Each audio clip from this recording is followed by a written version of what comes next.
Hello everyone.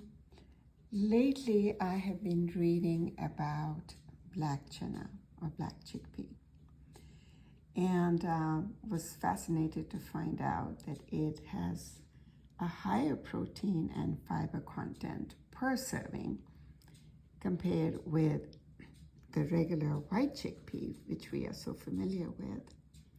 And it also has a lower glycemic index. So very much a gluten-free pea or bean. So I decided to make black chickpea savory pancake with vegetables. Both the black chickpea and the white chickpea are nutritious and are healthy for us. But this is the first time I will be trying it and sharing the results with you with the black chickpea. So I soaked about 1 cup of black chickpea overnight. This is 1/4 cup of black chickpea, which I am going to grind in a mortar and pestle. I do not have flour, chickpea flour, the black chickpea flour, which is available in the Indian and Pakistani stores. The black chickpea basically will be found in the Mediterranean and Pakistani and Indian grocery stores rather than the local grocery stores, although the local grocery stores do carry the white chickpea or garbanzo. So I will be using 2 eggs, cilantro, fresh spinach and kale, and then I have green onion, carrot, turnip, sweet red pepper, chili, and then my little chili from my garden. So when I was looking at the vegetables, I was inspired and I decided to make my vegetable chickpea savory pancake. I will prepare my ingredients and we'll get back with you. All right, so the vegetables have been chopped. We have green chilies, sweet red peppers. I grated the carrot, which I showed you in the picture earlier. Spinach chopped, also kale, and then I also grated the beets. Now this was 1/4 of a medium-sized beet. Then again, I have those are the greens from the shallot and the green onions, and these are the chopped shallots or green onions. And the beauty of this dish is going to be that you can add anything which you have in your refrigerator. You can add tomatoes. I was going to, then I thought, okay, no, this is enough for the time being. Now coming back to the part where I was telling you that I will use a mortar and pestle to grind the chickpea, which was soaked the night before, since I didn't have the flour. It was taking too long, and I know time is of essence, so I did get my blender. You can use a blender or you can food processor, because it was a smaller quantity. That was the reason I was thinking I'll grind it. But anyway, I had this grinder, which gosh, it's Jinger, but I'm forgetting the name of it. But which you use for your milkshakes and things like that, or so use that. And it was a little bit on the dry side. Instead of using water, I used about a teaspoon of Greek yogurt. Please don't ask me why. I was thinking milk, then I thought, okay, let me try Greek yogurt. And so it facilitated the grinding to a smoother paste, and this is what it looks like. And to this now, I'm going to add the 2 eggs. I will whip up the batter, and I will be coming back to you when I begin to saute the vegetables. All right, so now I've heated the pan. I added about a teaspoon of olive oil. And I'm going to saute the vegetables. Basically, the purpose behind it is just to make sure that, we try to get out as much moisture as we can. So I am going to add the onions, saute a little bit, and gradually add the rest of the vegetables. There goes my shallot greens, my beet. I should have added it in the end. I don't want to discolor the rest of the vegetables, but we'll see, we'll survive.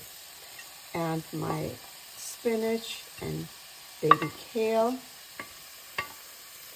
In goes the carrot, the green, and the red sweet pepper.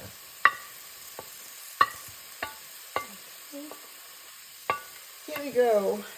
So glad I found the stand so I could record it. Now I'm feeling so much better. Okay, so I will not add the salt yet. I'm just going to saute the vegetables, and then we are going to put the spices. As we are doing that, in the spices I have, let me see if it's coming in there. Awesome. Okay, so I have crushed coriander, whole coriander, about 1/4 teaspoon of turmeric, 2 pinches of black pepper. Whenever you're adding turmeric to the dishes, always add black pepper when you're cooking, because it gets activates the turmeric and is well assimilated. Then we have about 1/2 teaspoon of cumin powder, 1/2 teaspoon of Kashmiri red pepper, and I would say about 1/4 teaspoon of cumin, which I think I'm going to add now. A little bit of, because I like my food to be a little spicy, I have a little bit of chili powder, which is spicier, 1/4 teaspoon. And you can omit it if you don't like. And again, I'm going to add salt. Then you're going to add your salt according to your taste. If you don't want to add it, that's fine too. But I'm going to add these spices after I have sauteed the vegetables, which shouldn't take more than 5 minutes or so, and I will come back to you. Okay, so it has been roughly about 5 minutes, and I decided to cover my skillet, so with the hopes that it will speed up the cooking process. And you can see the greens have wilted, and looks like they are almost done, the vegetables. So at this point I am going to put about, again, whatever you would like, about one. I'm putting in about, I think it's going to be 1/4 teaspoon, because I also decided to grate some cheddar. If you have cheddar, you could use that, or feta, which wouldn't be a bad idea. I do recall I have it. I will check. And again, I would say about 1/4. But I am going to add that to my the egg and the black chickpea bubble batter. So we put the cheese in there, mix it, and I will now add all my spices to my mix here. Okay. And whenever you are using non-stick skillets, pots and pans, always use, this is what the young chefs who are getting into cooking, always use wooden spoons, then it won't scratch your pan. I'll be back. Voila, so the vegetables have cooked, and And as luck would have it, I do have feta, so we will top it off with feta. So now I'm going to lower the heat to low and add my batter. The chickpea, black chickpea, and ground, and egg and cheese. So this is going to go in, and I'm glad I just put in about 1/4 teaspoon of salt, because the cheese is going to be salty as well. So now we are going to mix it in, the batter, the vegetables, and I am going to give it a try by covering the skillet and keeping my fingers crossed that it will come out as a true vegetable pancake. It's looking very pretty, smells good, and I'm just going to, I've tried little salt, not too much oil as well, so let's hope for the best. And I will come back with you. Let's cover the dish, lower the heat, and we'll be back. So this is how it is looking after about 8 minutes. And I did add, I was checking, it is still sticking. So I added just about a teaspoon of olive oil around it. So I'm hoping once it's done, we'll be able to lift it.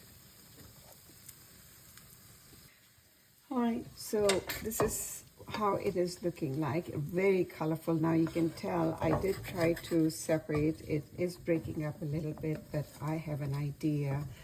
I wish I could just flip it like that, but I don't want to risk it. I'm not that pro at it. So my way of doing it is turn the heat off, slide the pancake into a plate. One piece, hopefully. So I'm just sharing. This is the first time I'm doing, and I will let you know what else I'll be coming up with in terms of making it easier.